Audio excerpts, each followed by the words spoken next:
歡迎大家收聽 Marketing Connect Hong Kong， 我係你哋嘅主持人 Karen。你而家收聽緊嘅係 In Conversation， 一個我哋同廣告行業巨頭同埋風雲人物傾偈嘅清談節目。今集我哋非常榮幸邀請到 AppBrownies Group 嘅兩位 founders Karine 同埋 Samantha， 歡迎兩位。Karine 作為 AppBrownies 嘅創辦人，喺香港嘅創意產業最前線已經打拼咗25年。佢嘅故事由導演椅上面開始，多年嚟執導過無數經典嘅電視廣告同埋政府公益宣傳片，用鏡頭同埋創意打動人心。而阿 Sam 將 AppBrownies 由一間初創企業一手帶大成為今時今日行內頂尖嘅全方位品牌體驗顧問同埋營銷公司。再一次多謝 Karine 同埋 Sam 今日嚟到我哋嘅節目，歡迎你哋。Hello Karen， 你哋好。咁我哋都知道 AppBrownies 咧係即係好出名咧，係做呢一個 experiential marketing。咁我哋都知道咧，由當初一個單純嘅 pop-up store 去到依家咧，各行各業咧都會想設計一啲好 immersive 嘅 experience 俾佢哋嘅 target consumers。咁喺呢一方面，你哋兩位又有啲咩心得咧？其實我諗 experiential marketing 從來都唔係咩新鮮事嘅。咁喺成個 marketing 裏邊，無論邊一個 consumer touch point， 我哋都希望將個 branding 個 message 帶出去。咁我哋比較集中嘅係做一啲government projects 啦，或者係一啲比較大嘅 corporate。咁通常佢哋都會係有一啲 high level 嘅 message 想 get across to 一個好闊嘅觀眾群。當然唔會離開我哋淨係做一個 pop store 或者淨係做一件事。由傳統嘅 advertising 仍然會做social media、digital 仍然會做，傳統嘅 outdoor 以至到 PR 都係會做。咁其中一個好重要嘅 touch point， 我諗喺今天個 noise level 咁大嘅一個 market， 你喺邊度睇嘅都好快唔記得。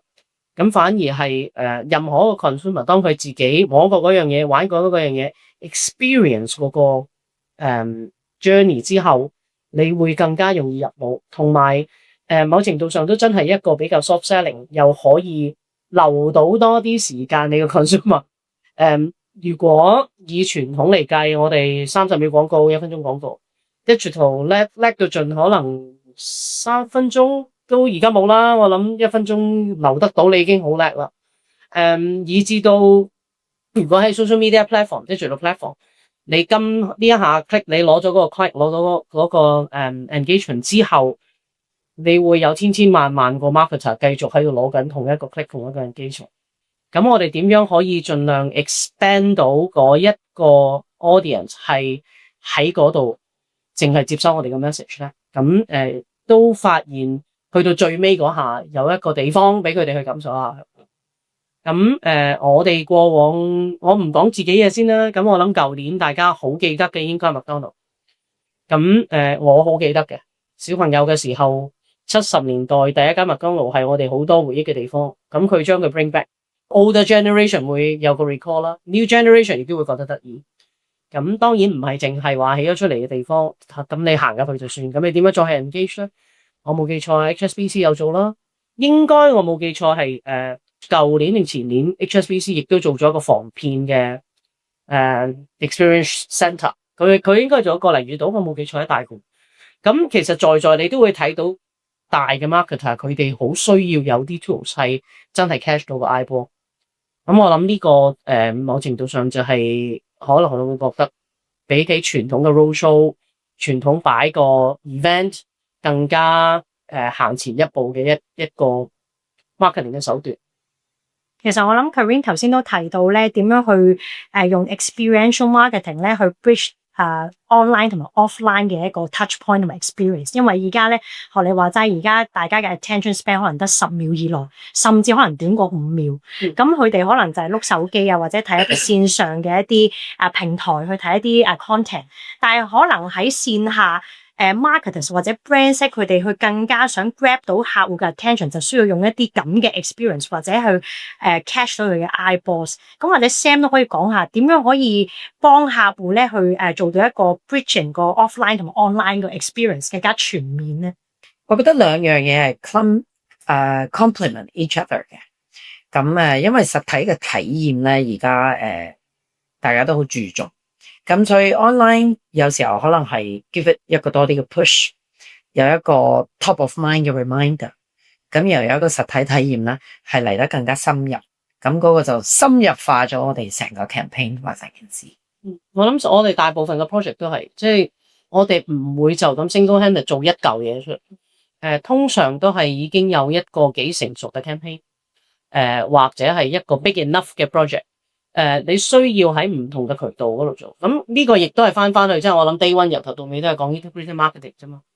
點樣 online O to O is all terms， 但係最後就係我點樣可以去到每一個位，我都將個 branding message 可以 communicate 到。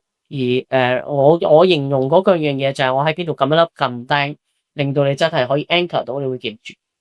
同埋始終 online 都係短好多個 lifespan，whereas 你有一個實體體驗，你可以延長好耐，咁一定係 more sustainable。咁都聽講你哋最近都有一啲 community driven 嘅 project 咧，係去 engage 你哋嘅客戶啦，亦都係幫佢哋去 engage with 佢哋嘅 target consumers，或者可以講解一下你哋最近一啲威水史啊，或者係啲 project。其實我諗香港最大嘅呢段時間最大嘅 topic 咧係北部都會區嘅發展。其實係講緊真係我哋做咗 government projects 都20幾年，個 scale 係前所未有。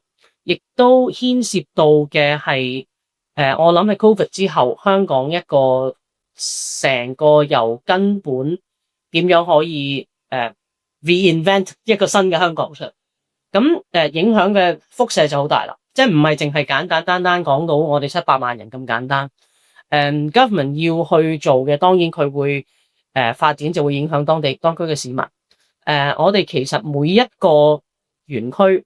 每一個發展區都會有唔同嘅產業進駐，咁即係話無論創科、物流、食品業、大學城，一啲香港而家未係好着重或者喺金融、航運啲傳統產業以外嘅新興產業咧，其實都會有牽涉咗好多新嘅投資者。咁即係話無論 investors，以至到香港嘅 counterpartners， 我哋國內嘅對口單位。international 嘅其他地方嘅領袖，佢哋同香港嘅合作，咁嗰個輻射好大。咁但係亦都係因為佢係一個發展區，佢會好長時，需要好長時間。咁點樣可以將嗰個願景講到出嚟咧？其實都有好多嘢做咗，由傳統嘅 website 啦，我哋做宣傳片啦，去到好多嘅地區性，以至到大型到 conference 都有。但係點樣可以令到嗰個古仔講得清晰，同埋真係可以等去到嘅人知道將來呢個發展係點咧？咁我哋就開始幫發展局佢哋去做一啲社區聯絡中心。傳統嘅社區聯絡中心咧，係當我哋要發展嘅時候，可能影響到居民，咁我哋咪有笪地方同大家溝通咯。但係當嗰個 stakeholders 個維度去到咁闊嘅時候，就 call for 一個更加高規格嘅展覽館。第一個我哋做嘅係河套創新園區嘅港深創科城，咁做咗第一個之後咧，咁嗰個因為佢係仍然喺一個禁區裏邊就比較少啲人，但係就好多參觀團去嘅，包括係政商界領袖啦、商業團體啦等等咁樣去咗參觀。咁做咗一個幾好嘅 case study 之後咧，第二個就去到一個好民生嘅地方，就洪水橋啦。咁今年應該好多 news 嘅，無論大學城第一個地方啦，講物流嘅產業園喺嗰度啦，咁亦都將來會有一條過海嘅鐵路去前海，咁佢好勁，係嗰個好犀利。我哋都做緊嗰個 public engagement，咁但係就正就係一個 centre，我哋幫佢用新嘅 technology，我哋基本上係放棄晒所有嗰啲傳統嘅展板啊，亦都參考咗好多國內嘅案例，過來好多。比較大型嘅城市展覽館咧，都有用啲新科技啦，展覽科技。咁我哋幫佢製咗一個好大型嘅 LED 屏幕，亦都有一啲機械裝置，亦都有一個沉浸式嘅沙盤啦。咁所有嘢都係其實將我哋現有嘅做緊嘅工作再提升，都係利用 technology。以前就係拍一條片擺喺電視，無論你係菲林拍、數碼拍。咁都喺個電視度，咁我哋點樣可以將講古仔嗰個方法帶到去一個沉浸式嘅空間咧？點樣可以令到你係體驗佢，而唔係淨係一個單向嘅溝通咧，咁都做咗好多功夫咯。咁反應好好嘅，因為除咗有興趣嚟睇嘅人，咁我哋都希望可以留到佢 attention span。咁佢唔係就咁嚟到睇完個沙盤，睇完條片我就走啦。咁佢會我哋有一啲機械臂嘅裝置啊，去演示一啲唔同嘅展品啦，又有啲 interactive 嘅嘢啦，又有啲 game zone 係有啲小朋友嚟到，亦都可以了解多少少新發展區嘅嘢。咁我哋希望都可以成個社區聯防中心可以做到莊諧並重啦。無論普通市民嚟到，佢會對未來嘅願景了解多啲。當然大人嚟參觀，佢亦都無論跟住嚟緊係咪投資喺我哋香港唔知幾多千億，咁我都希望可以 impress 到佢，同埋即係俾到一個交到一個幾好嘅遠景出嚟。我覺得好有意思，因為除咗係講緊文化傳承，你都有融入到一啲科技喺呢啲 project 入邊。當然頭先Karen 都提到好多次未來願景呢4個字啦，其實目的都係想將即係下一代啊，同埋即係一啲 young consumers 咧，佢哋係對香港嘅未來有憧憬，同埋咧係從而用一個好即係你哋一個好清晰嘅 storytelling 去從呢啲 project 去帶俾你哋嘅受眾。咁講到清晰嘅 storytelling， 我相信你哋背後都有一個好勁嘅團隊啦，所以都即係 well done 啦，你哋即係。我聽講你哋都係背後係全部 in-house 自己去負責啦，包括係製作啊、production 等等。咁可唔可以講講你哋呢一個一條龍嘅服務係點樣去幫到客戶，同埋有啲咩實質嘅一啲例子可以俾到share 俾我哋觀眾咧？呢個其實 AppRunners 嘅 DNA 嚟嘅。Day One Samantha 佢都將呢個概念擺咗落嚟，不如我俾你講先。最簡單兩樣嘢就係如果 benefit 到 to 啲客嘅咧，即係時間同埋金錢。咁呢個所有人都中意嘅呢兩樣嘢。咁我哋可以 align 到全部嘢都係 in-house one stop shop 一個 contact point 嘅話咧，其實大家慳到錢，慳到時間，成件事就美滿好多啦。我會咁樣理解咯。我哋由一開始嘅時候，Sam 第一個 come up with 嗰個 idea 就係20幾年前吓，唔係搵個 one stop shop 噶。咁我哋有傳統 agency， 我係 production base 嘅。咁如果 what if 我哋 agency 嘅 creative 同埋去到 production house 已經可以喺好初期嘅時候已經傾到偈，有啲接合係啦。咁你無論 budget 啦，你出嚟嘅效果啦，時間啦，所有嘢都會係控制得好好。咁我哋我諗頭嗰10年都係行呢個模式。令到我哋做嘅嘢俾人平，亦都快過人哋，同埋個 understanding 係呢個好重要。即係由 day one 我哋 take a brief 嘅團隊已經坐喺隔籬，咁我哋就唔會 lost in translation 啊嘛。咁中間個 group 嘅 development 其實一路都係本住呢個 DNA 嘅。到後來無論 digital social 嘅興起，咁我哋 bring in 咗唔同嘅 partners。咁我哋都係希望唔好話分開兩間公司定係點樣去做，我哋希望可以一個團隊去 understand the project。咁去到近年，其實我會理解成為因為我哋有 production 嘅 DNA 喺度，我哋對 technical 好了解。我哋自己 in-house 有後期，我哋亦都有好 extensive 做 multimedia 嘅一個 team。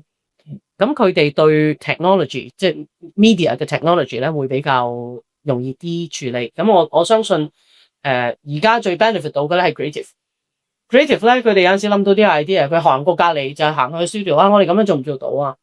咁會好容易做得到，或者好快已經有 production 嘅 feedback。咁樣我哋可能更加好喎。咁變咗嗰件事就可以好早期已經諗到一啲好嘅idea 啦，execution 亦都可以保證 execute 到。Exactly 呢個係重點，即係唔係諗到，而係諗到我哋做。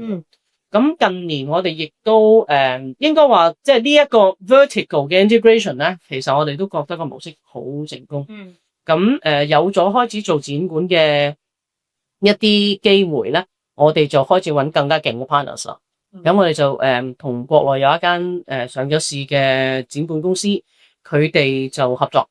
咁變咗佢哋再 bring in 更加大型嘅exhibition technology， 點樣可以更加好利用數碼 AI engineering 嘅所有手段，去令到嗰個 presentation 可以做得更加好，咁咪更加容易實現我哋嗰個 idea 咯。咁我哋個 core 冇變嘅，我哋仍然係個 core 嘅creator 同埋個 storyteller。一個 brand 我諗最重要係個 story 唔會變，我哋個 brand story 仍然喺度。咁但係用咩工具？咁我哋就盡量希望能力範圍內用到最新最好玩嘅工具，咁咪大家容易啲記緊。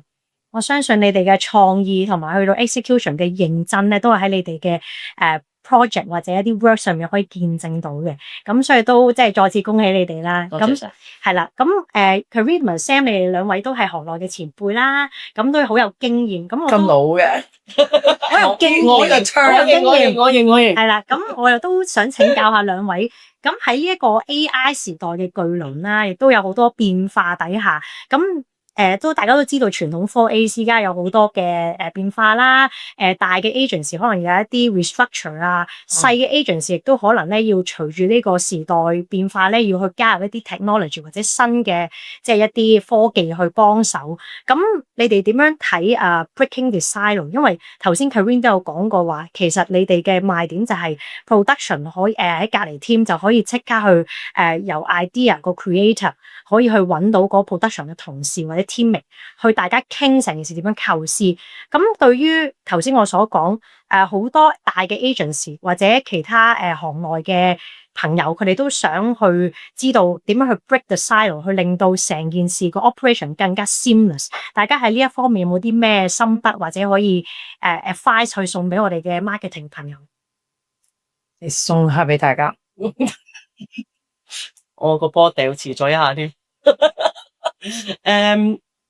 AI 我諗係呢2年嘅 top of the time。我哋從來都擁抱嘅。由我諗我哋第一個 pilot 應該2年前都開始。由 generative AI 啦，咁即係 social media， 大家開始去 gen 下圖改下咁樣幫個 workflow 啦。我哋亦都盡量喺個 project team 嗰度 embed 一啲 procedures 係大家點樣可以喺個 workflow 嗰度 communicate， 已經係喺個 AI platform 度做。咁Gemini 最基本啦。由一個 project brief 去到好 prelim 嘅 idea generation 咯。我唔會完全唔會擔心 AI 會取代到一好嘅 creative agency。creativity 係好有感情。creativity 係或者係一個好嘅 agency， 佢幫你做到嘅唔係淨係 gen 啲橋 gen 啲圖，佢係俾到一個好好嘅 recommendation 同埋 decision。呢個我諗係我哋團隊裏邊冇，即係到今天我哋嘅 project 已經係由個 strategy development 開始一路去到 production delivery。我哋已經唔止一個 production 係全 AI 製作，嗰啲只不過你嘅工具。翻去正話一路我哋講緊嗰樣嘢係我哋點樣講個 story 咧？點樣個 story 先至會講得動人，令到人哋記得？呢個我相信唔係咁容易由 AI 代替到。喺 emotional 嘅層面係緊要嘅，係人性化係嘅嘢係值錢嘅，係咁而呢樣嘢係 AI 暫時都相信未能夠取代到我哋呢一方面。我哋做咗啲 pilot program 啦，係嘗試叫啲同事你哋唔好驚取代咗你份工，但係我哋不如試下玩下成個 project 由所有 development 去到 AI 去做個 proposal， 去到 AI 諗橋，去到 AI 做晒所有嘢得唔得咧？最後我哋做到個 proposal 出嚟嘅，我哋贏過 pitch 添嘅。但係我哋最後有個 conclusion，which 係我啲同事俾我 feedback， 係我哋會 gen 到100條橋，每一個人都可以 gen 到100條橋，每一個人都好容易做到100個 proposal 出嚟。但係最後我哋攞邊個 proposal 出嚟，同埋佢仲有一啲 fine tune 嘅嘢，令到佢真係貼合香港嘅情況，我哋 target audience 嘅嘢，我諗都仲係有一段好長嘅路咯。咁我諗即係for 行家們啦，其實都唔係太擔心啊，即係點樣可以浸喺你嘅 project 裏邊，再了解多啲你嘅 brand，諗清楚佢應該要做啲咩。咁 is all branding about。換句說話講 ，AI 係幫我哋慳到時間，係，咁我哋可以用啲短啲嘅時間做到多啲嘢。咁亦都可以 maximize 我哋自己可以 handle projects 嘅 number of projects。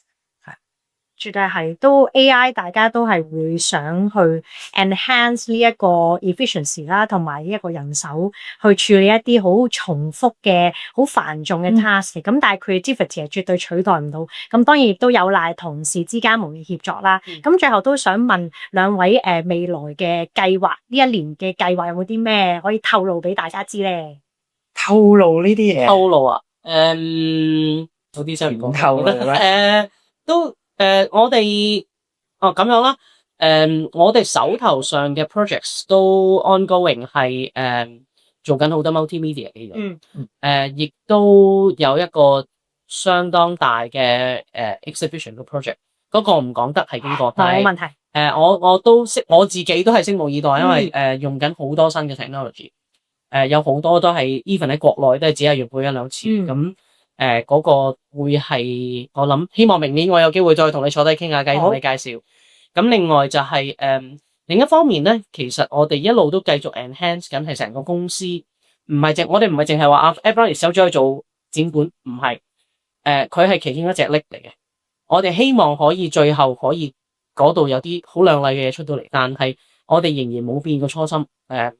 亦都有一啲 campaign， 我諗年尾到我可以同你分享，嗰個 proposal 都幾精彩。由一個 strategy 啦，去到一啲 advertising 嘅 home 嘅嘢啦，去到一個幾大型嘅 event 啦，咁將會喺年尾發生，係一個我唔講得，係一個 launch 嚟嘅。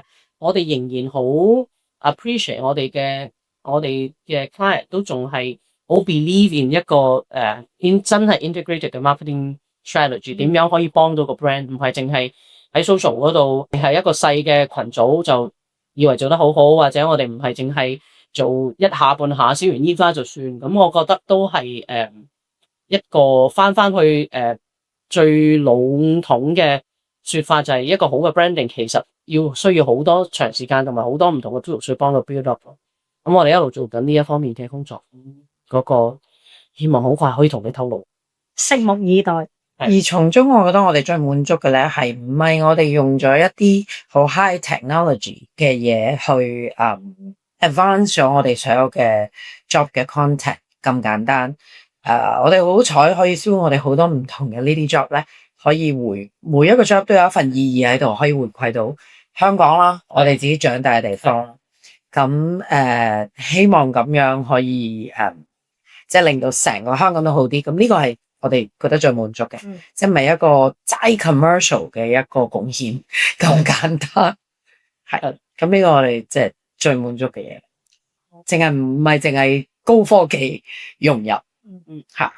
非常多謝兩位今日咧係花時間同我哋傾一下 experiential marketing 嘅一啲睇法啦，同埋咧對我哋行家嘅一啲 advice。咁多謝晒兩位啦。雖然今日咧同 Karine 同埋 Samantha 嘅訪問嚟到尾聲，但係精彩嘅內容咧陸續有嚟嘅。大家可以咧喺最常用嘅 podcast 嘅平台咧收聽更多 In Conversation 嘅節目，同埋其他 Marketing Connected 嘅精彩訪問。